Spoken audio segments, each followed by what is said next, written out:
Sin embargo, así quedó. Y yo asumo la parte de responsabilidad que me corresponde. Yo quiero decirles que yo voté porque no eran vinculantes o no debieran ser vinculantes las sentencias de la Corte Interamericana para los jueces mexicanos. Y también voté por el elemento de las restricciones expresas que marca la Constitución de nuestro país se reflejara en el criterio de la vinculatoriedad de las sentencias de la Corte Interamericana. Bueno, son vinculantes siempre y cuando no hay una restricción expresa en mi Constitución, porque si no, ¿cómo voy a conjugar estos dos aspectos? Entonces, una quedó contradictoria desde mi punto de vista con la otra. En este estado de cosas, yo les diría, bueno, si la Corte ya dijo que cuando hay restricciones expresas en la Constitución, esas restricciones se tienen que aplicar incluso a las normas de los tratados internacionales, digo, y es la crítica que recibió esta resolución, dijo, no, pues se están echando para atrás, están acabando con la reforma en materia de derechos humanos y están dando al traste con los criterios que estableció la Corte Interamericana de Derechos Humanos. Yo no lo veo así. ¿Por qué? Yo creo que cuando se habla del principio pro persona o el de aplicar la norma que genere la protección más amplia, no podemos identificar esa protección más amplia con la falta de restricciones al ejercicio de ese derecho. Es decir, si nuestra Constitución marca una restricción, como en el caso que poníamos del derecho de petición, si nuestra Constitución marca una restricción y un tratado internacional no recoge esa restricción, en primer lugar tendríamos que analizar a qué obedece la manera de abordar el tema distinto en la Constitución y en un tratado internacional. En los tratados internacionales, todos lo sabemos, las normas generalmente se trata de enunciados, de ideas generales, de un aspecto mucho más elevado del análisis que puede tener una constitución en cada estado. ¿Por qué? Porque los tratados internacionales, precisamente de lo que se trata, es de recoger enunciados que puedan suscribir muchos países, muchos estados, más allá de las particularidades que tengan en sus propias constituciones. Y para eso están también, como se dice, las reservas a la hora de firmar los tratados internacionales, que por cierto, yo debo decirles que en el caso Rosendo Radilla, la Corte Interamericana dijo, sí, ya sé que el Estado mexicano tiene hecha una reserva expresa respecto del fuero militar, pero como yo estimo que esa reserva es contraria al espíritu de la Convención Americana, la tengo por no interpuesta. Entonces, digamos que hizo a un lado una reserva expresa del Estado mexicano en relación con ese tema, que eso también habría que analizarlo con cuidado, sin embargo, pues no nos corresponde a nosotros.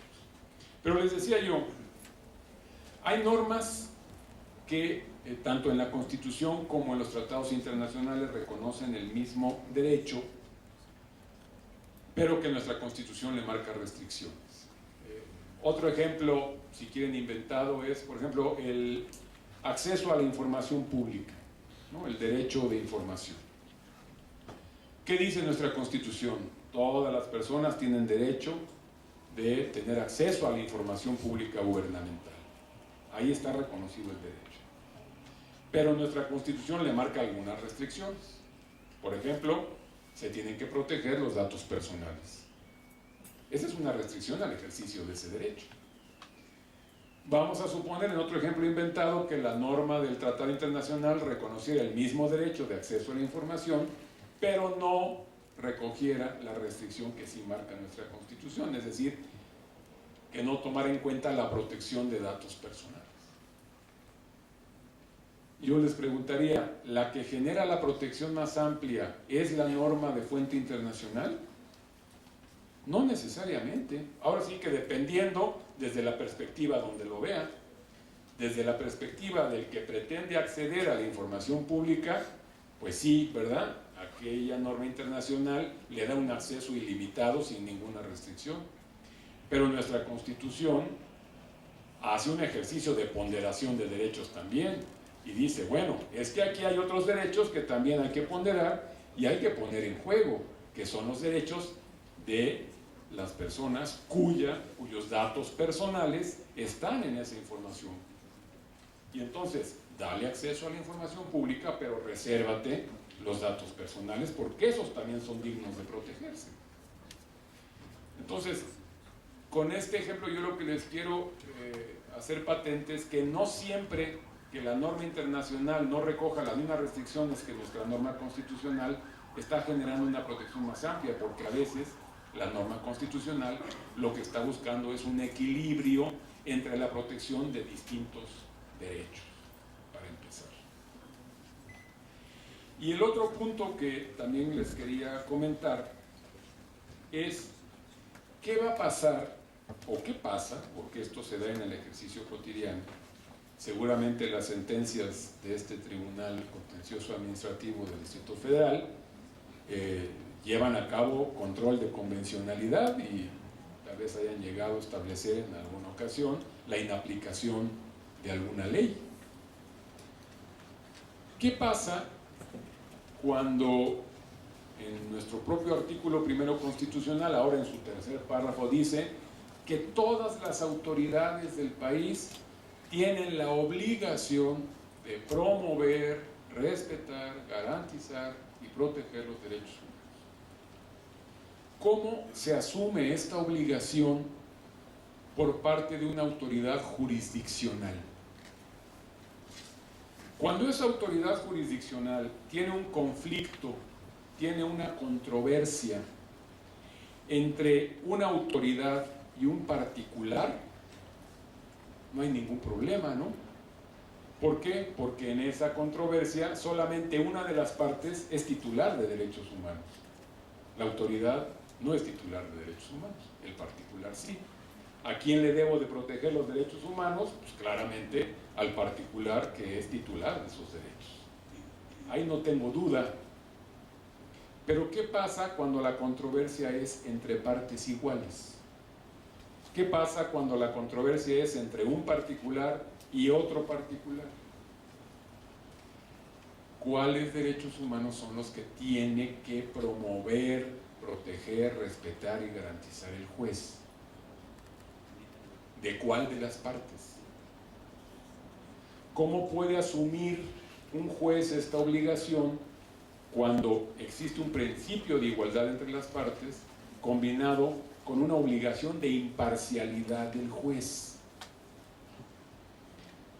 ¿Cómo voy a asumir esta obligación de proteger los derechos humanos de una de las partes si yo sé que cuando vaya yo a protegerle el derecho humano a una de las partes le voy a afectar a su contraparte? ¿Cómo tenemos que realizarlo? Yo ya no quiero entretenerlos mucho, les pongo un ejemplo muy rápido, un ejemplo que nos tocó ver en la realidad. Algún tribunal de alzada hizo un control de convencionalidad de un código procesal. El caso fue que se dicta una sentencia en un juicio, el código respectivo marca un plazo de 5 días para hacer valer la apelación en contra de esa sentencia. La apelación se presenta de manera extemporánea al 8º día. El juez, que es el que recibe el recurso, no tiene facultades para admitir o desechar, sino solamente para mandarlo al tribunal de alzada. Y le dice, pues ahí te va, tribunal de alzada, este recurso que se presentó. El tribunal de alzada dice, bueno, pues aquí analizándolo veo que fue presentado fuera del plazo de los 5 días que marca el código procesal respectivo. Pero dice ese tribunal de alzada, pero voy a hacer un análisis de convencionalidad de esta norma. Y entonces hace un estudio muy completo y dice, para mí este plazo es insuficiente, el de 5 días para apelar una sentencia definitiva. ¿Por qué? Porque considero que es contrario al derecho de acceso a la justicia, reconocido en la Convención Americana, e incluso es contrario al derecho a un recurso efectivo, que también de manera específica se reconoce en la Convención Americana de Derechos Humanos. En consecuencia, haciendo un control difuso de convencionalidad, inaplico este precepto, el que marca el plazo para hacer valer el recurso, y tengo por interpuesto en tiempo esa apelación. Y yo comento ya un poquito en tono de broma. Ese tribunal quedó muy satisfecho diciendo, le protegí sus derechos humanos al recurrente porque le hice oportuno un recurso que era extemporáneo. Y me siento muy satisfecho, yo estoy parafraseándolo, no sé si así se haya sentido, me siento muy satisfecho porque cumplí con la obligación que establece el artículo 1 constitucional de promover, respetar y garantizar los derechos. Y yo digo, bueno, está muy bien, podríamos discutir el tema de la inconvencionalidad de ese artículo. Para algunos me dirán, pues yo sí estoy de acuerdo, otros me dirán, pues no creo que sea así. Pero el punto aquí es, ¿y qué pasa con la contraparte? ¿Qué pasa con los derechos de la persona que, según las normas que regían el procedimiento en el que estaba participando, si su contraparte no hacía valer el recurso en 5 días, él tenía derecho a que esa sentencia quedara firme, sentencia que le beneficiaba, por supuesto? ¿Dónde quedan los derechos de la contraparte? ¿A quién le estamos protegiendo los derechos? Pues nada más a una de las partes. ¿Y qué hacemos con la otra? Pues van a decir, no, bueno, yo le protejo los derechos a una, no puedo protegerlo a los dos, porque vamos a tener que declarar un empate, no va a poder proceder ningún juicio. Esto que yo lo comento, decía yo en tono de broma, realmente es un problema enorme que estamos enfrentando las autoridades jurisdiccionales en este país, porque tenemos que encontrar la manera de hacer realidad estas nuevas normas, este nuevo diseño constitucional, pero creo yo que no podemos despojarnos de todas las formalidades y de todos los principios que rigen a los juicios en aras de ir hacia una protección de derechos humanos que, insisto, solamente sería para alguna de las partes. Les digo, cuando la controversia es autoridad particular, adelante, está perfectamente identificada la parte a la que hay que protegerle sus derechos, pero cuando son partes iguales, no está tan fácil llevar a cabo este ejercicio.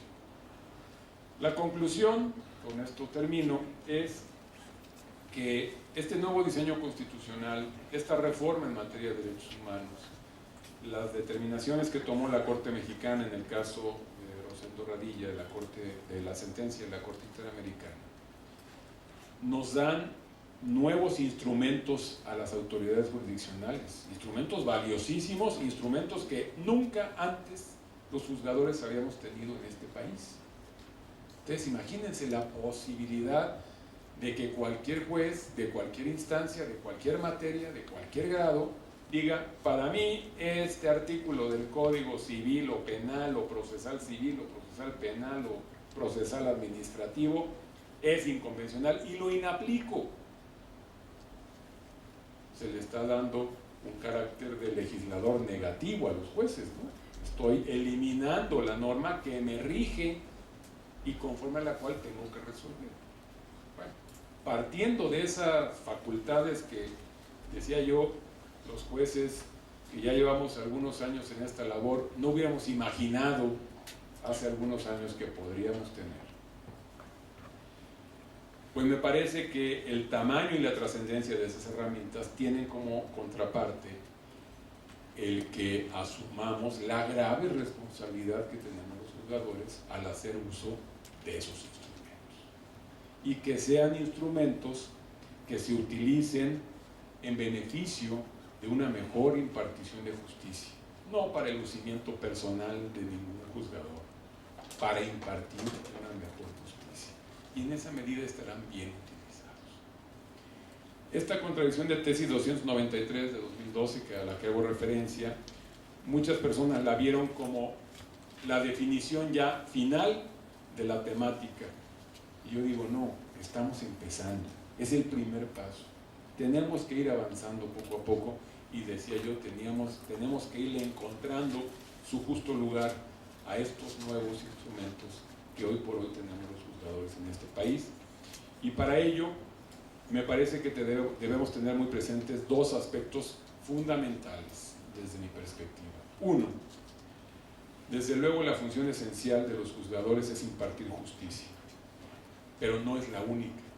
Hay otras obligaciones igual de importantes, entre ellas generar seguridad jurídica.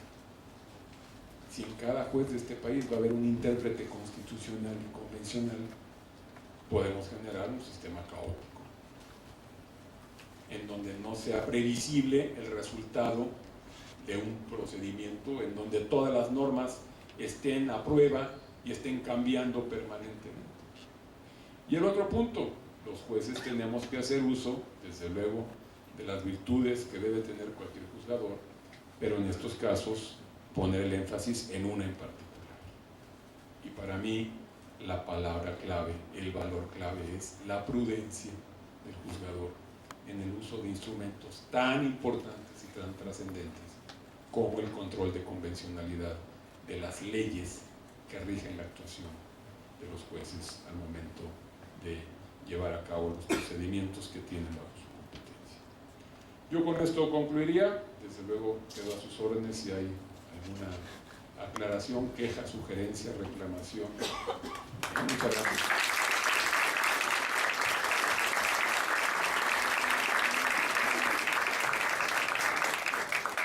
¿Alguien desea hacer uso de la palabra? El magistrado Carrasco.